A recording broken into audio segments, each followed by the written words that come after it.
پھر تو آپ مجھے تنخواہ دیا کریں، عمران نے بدستور مسکراتے ہوئے کہا۔ تنخواہ؟ مینیجر نے وضاحت طلب انداز میں کہا۔ ہاں، میں جوکر کا کام کرتا ہوں نا۔ اور نو عمران صاحب، میرے کہنے کا ہرگز یہ مقصد نہیں تھا، اور نہ ہی میری یہ جرت ہے کہ میں آپ کو جوکر کہوں۔ مینیجر نے فوراً ہی شرمندہ سے لہجے میں کہا تو عمران کے چہرے پر ایک بار پھر مسکراہٹ آ گئی۔ مینیجر صاحب، اگر آج کل بے روزگاری میں جوکر کی نوکری بھی مل جائے تو بڑی غنیمت کی بات ہے۔ آپ شاید ٹھیک کہہ رہے ہیں عمران صاحب، لیکن ہم نہ تو آپ کو جوکر کہہ سکتے ہیں اور نہ ہی سمجھ سکتے ہیں۔ البتہ آپ کی پرلطف باتوں کو انجوائے ضرور کرتے ہیں، مینیجر نے عمران سے کہا۔ ان باتوں کے دوران عمران چائے سے بھی فارغ ہو چکا تھا، اسی لیے اس نے ویٹر کو قریب آنے کا اشارہ کیا۔ یس سر، ویٹر نے قریب آ کر مؤدبانہ لہجے میں کہا۔ بل لے آؤ۔ بل رہنے دو عمران صاحب، آج طویل عرصے بعد ہمارے ہوٹل آئے ہیں، ان کے آج کے کھانے کا بل میں دوں گا، مینیجر نے ویٹر سے کہا تو اس نے اس بات میں سر ہلا دی اور چلا گیا۔ مینیجر صاحب، آپ نے تنخواہ میں سے ایڈوانس لیا ہے؟ عمران نے مسکراتے ہوئے مینیجر سے کہا۔ میری ایسی کہاں مجال عمران صاحب، میں جانتا ہوں کہ آپ کئی ہوٹل خرید سکتے ہیں، مینیجر نے شرمندہ سے لہجے میں کہا تو عمران کرسی سے اٹھنے لگا۔ عمران صاحب، اب آپ آئے ہیں تو میں گزارش کروں گا کہ آپ آنے کا سلسلہ جاری رکھیں، مینیجر نے کاروباری انداز میں کہا، اور عمران کے ساتھ وہ بھی کرسی سے کھڑا ہوا۔ بس آپ دعا کرتے رہیں میرے لیے، میں آتا رہوں گا، عمران نے کہا اور مصافحے کے لیے ہاتھ بڑھایا۔ عمران صاحب، آپ جیسے معزز گاہکوں کے لیے تو ہم دن رات دعا کرتے ہیں۔ تھینک یو مینیجر صاحب، اللہ حافظ، عمران نے اس سے مصافحہ کرتے ہوئے کہا اور پھر وہ ہال سے باہر آ گیا۔ ہال سے باہر آ کر اس نے اپنی جیب سے اپنا سیل فون نکالا اور اس کی آڈیو ریکارڈنگ کا آپشن آن کر کے گانا گاتے ہوئے پارکنگ کی طرف بڑھنے لگا۔ پارکنگ میں اس کی سرخ سپورٹس کار کڑی تھی، وہ اپنی کار میں بیٹھا تھا، اور جیسے ہی اس نے کار سٹارٹ کرنے کی کوشش کی، یکدم ہی اس کا سر چکرایا اور پھر اس کی آنکھوں کے سامنے اندھیرا چھا گیا۔ اس نے سر جھٹک کر خود کو بے ہوش ہونے سے بچانے کی کوشش بھی کی، لیکن وہ اپنی اس کوشش میں ناکام رہا اور اس کا سر ڈھلک کر اسٹیئرنگ پر جا گرا۔ فنچ، تم نے کرنل فریدی کو اغوا کرنے کا کیا پلان بنایا ہے؟ نانوتا نے فنچ سے کہا۔ اس وقت وہ دونوں کافرستان کے دارالحکومت کی ایک کوٹھی میں بیٹھے ہوئے تھے۔ انہیں کافرستان آئے ہوئے 2 گھنٹے ہوئے تھے۔ انہوں نے ایک کوٹھی اور کار حاصل کر لی تھی۔ اس سے قبل انہوں نے مقامی میک اپ بھی کیے تھے اور ان کے پاس کافرستان کے شناختی کارڈ بھی موجود تھے، اسی لیے انہیں اسٹیٹ آفس سے بآسانی کوٹھی مل گئی اور انہوں نے کار بھی خرید لی۔ پلاننگ کیا کرنی ہے؟ کرنل فریدی نصف رات تک تو اپنے آفس میں کام کرتا ہے، اس کے بعد وہ گھر آ کر سوتا ہے۔ ہم رات کے آخری پہر اس کی کوٹھی پر جائیں گے اور اسے اغوا کر کے آئیں گے، فنچ نے کہا۔ تم تو ایسے کہہ رہے ہو جیسے کرنل فریدی کو اغوا نہیں کرنا بلکہ کسی بکری کو چوری کرنا ہے۔ اچھا تم بتاؤ کہ اگر کرنل فریدی کو اغوا کرنے کے لیے صرف تم ہوتی تو کیا کرتی؟ کرنل فریدی کا معاملہ ہے، میں تو لمبی چوڑی پلاننگ کرتی۔ وہی تو میں پوچھ رہا ہوں کہ کیا پلاننگ کرتی؟ تم اس گیس اپنے ساتھ لائے ہو؟ ہاں، اس گیس کا پسٹل میرے بیگ میں موجود ہے۔ بس پھر میں یہی پلاننگ کرتی جو تم نے کی ہے۔ میں نے کیا پلاننگ کی ہے؟ اس گیس بے رنگ، بے بو اور سریع الاثر گیس ہے۔ جب اس کے کیپسولوں کو پسٹل سے فائر کیا جاتا ہے تو اس فائر کی معمولی سی آواز بھی پیدا نہیں ہوتی۔ یہ گیس جب پھیلتی ہے تو تقریباً 100 میٹر کے ایریا میں موجود تمام جانداروں کو پلک جھپکنے میں بے ہوش کر دیتی ہے۔ تم یہ گیس کرنل فریدی کی کوٹھی میں پھیلا کر اسے بے ہوش کرنا چاہتے ہو، اس طرح اس کے اغوا میں آسانی ہو جائے گی۔ کرنل فریدی زیرو فورس کا چیف ہے، اس کی کوٹھی پر سائنسی حفاظتی سسٹم بھی ہوگا، اس کے لیے تم ایم مشین ساتھ لائے ہوگے، اس کی موجودگی میں تمام حفاظتی سسٹم جامد ہو جاتا ہے۔ نانوتا نے کہا تو فنچ کے چہرے پر مسکراہٹ آ گئی اور ساتھ ہی اس نے اس بات میں سر بھی ہلا دیا۔ تم خود اتنی عقل مند ہو نانوتا، پھر بھی تم مجھ سے سوال پوچھتی ہو، فنچ نے مسکراتے ہوئے کہا۔ دراصل اس مشن کی پلاننگ تم نے کر لی تھی، اسی لیے میں نے اس کے بارے میں کچھ بھی نہیں سوچا۔ اب تم نے مجھ سے پوچھا تو میں نے تمہیں پلاننگ بتا دی، نانوتا نے بھی مسکراتے ہوئے جواب دیا۔ ہاں نانوتا، ہم اتنے عرصے سے ایک ساتھ کام کر رہے ہیں، ہمیں ایک دوسرے کا اتنا مزاج آشنا تو ہونا ہی چاہیے۔ صرف مزاج اشنائی تک ہی محدود رہنا فنچ، اس سے آگے نہ بڑھنا۔ میں جانتا ہوں تمہارے دل میں کرنل فریدی بسا ہوا ہے، کسی اور کی جگہ بن ہی نہیں سکتی۔ یہ تم نے غلط بات کی۔ اگر میرے دل میں کرنل فریدی کے لیے کوئی جگہ ہوتی تو میں اس کے خلاف کام کیسے کرتی؟ نانوتا نے شکایت بھرے لہجے میں کہا تو فنچ کی مسکراہٹ گہری ہو گئی۔ اس لیے کہ تم زیرو لینڈ کی فرشناس ایجنٹ ہو، اور فرشناس ایجنٹ اپنے جذبات کو نہیں بلکہ اپنے فرض کو ترجیح دیتا ہے۔ فنچ، جذبات بھی تو کسی لمحے انسان پر غالب آ سکتے ہیں۔ ہاں، لیکن عام انسانوں پر، ہم جیسے خاص انسانوں پر نہیں۔ عام انسانوں پر تو جذبات ہر وقت غالب رہتے ہیں، خاص انسانوں پر کبھی کبھی غالب آ سکتے ہیں، نانوتا نے کہا۔ پھر یوں سمجھ لو کہ انسانوں کی ایک اسٹیج خاص سے بھی آگے ہے، اور کچھ انسان اس اسٹیج پر پہنچ جاتے ہیں۔ مثلاً ایسے کون سے لوگ ہیں؟ کرنل فریدی، یہ ایسے ہی انسانوں میں سے ہے جس پر جذبات کبھی غالب نہیں آ سکتے۔ پھر علی عمران ہو گیا، وہ ہمیشہ اپنا فرض نبھائے گا اور جذبات میں نہیں آئے گا۔ میں بذات خود ہو گیا، سنگھی ہو گیا، اور کئی لوگ ایسے مل جائیں گے، فنچ نے مثالیں دیتے ہوئے کہا۔ میں اور تریسیا ایسے افراد کی لسٹ میں نہیں آتی؟ نانوتا نے فنچ سے پوچھا۔ تم دونوں پر ایک دو بار جذبات غالب آئے ہیں جن کا فائدہ کرنل فریدی اور عمران نے اٹھایا، فنچ نے کہا تو نانوتا کا منہ بن گیا، کیونکہ فنچ نے براہ راست اس پر الزام لگا دیا تھا۔ وہ تو ہمارے بڑوں کی ہدایت تھی کہ ان کے ساتھ نرمی کی جائے، کیونکہ ہمارے بڑوں کی ہمیشہ سے خواہش رہی ہے کہ وہ ان دونوں کو زیرو لینڈ کا حصہ بنا لیں، ورنہ یہ کرنل فریدی اور عمران ہمارے سامنے حیثیت ہی کیا رکھتے ہیں، ہم تو انہیں ایک چٹکی میں مسل دیں، نانوتا نے منہ بناتے ہوئے کہا۔ بے شک ہم سب جانتے ہیں کہ تم اور تریسیا 200 شیرنیوں پر باری ہو، فنچ نے مسکراتے ہوئے کہا۔ اس کی کوشش تھی کہ نانوتا کا خراب موڈ بحال کیا جائے، اور فنچ کی اس بات سے نانوتا کا موڈ بحال بھی ہو گیا۔ فنچ، بے شک ہم نے کارروائی کے لیے رات کا آخری پہر منتخب کیا ہے، لیکن اس کے باوجود کرنل فریدی کی کوٹھی میں مین گیٹ سے جانا مناسب نہ ہوگا۔ ہاں، ہم کوٹھی کے مین گیٹ کے بجائے پچھلی سائڈ سے کوٹھی میں داخل ہوں گے، فنچ نے کہا۔ ایک بار ہم کرنل فریدی کو اس کی کوٹھی سے باہر لے آئیں، پھر اسے سلور سٹی لے جانا مشکل نہ ہوگا، نانوتا نے جوشیلے لہجے میں کہا تو فنچ نے مسکراتے ہوئے اس بات میں سر ہلا دیا۔ اس کے بعد فنچ نے وال کلاک کی طرف دیکھا، رات کے 9 بج چکے تھے اور ابھی ان کی کارروائی میں بہت وقت باقی تھا۔ فنچ، میرا خیال ہے کہ ہمیں کھانا کھا لینا چاہیے۔ تم ٹھیک کہہ رہی ہو، مجھے بھی بھوک لگی ہوئی ہے۔ رات کے تقریباً 3 بجنے والے تھے جب فنچ اور نانوتا کار میں سوار ہو کر سیتا کالونی کی طرف بڑھے۔ اس کالونی میں کرنل فریدی کی کوٹھی تھی۔ کوٹھی میں کرنل فریدی کے علاوہ 4 ملازم رہتے تھے، 2 چوکیدار تھے، ایک مالی اور ایک باورچی۔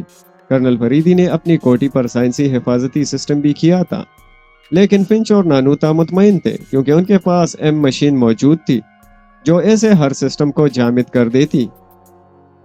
ڈرائیونگ سیٹ پر فنچ تھا اور جو مناسب رفتار سے کار ڈرائیو کر رہا تھا۔ اس وقت سڑکوں پر ٹریفک نہ ہونے کے برابر تھی، کبھی کبھی کوئی اکا دکا گاڑی ان کے قریب سے گزر جاتی۔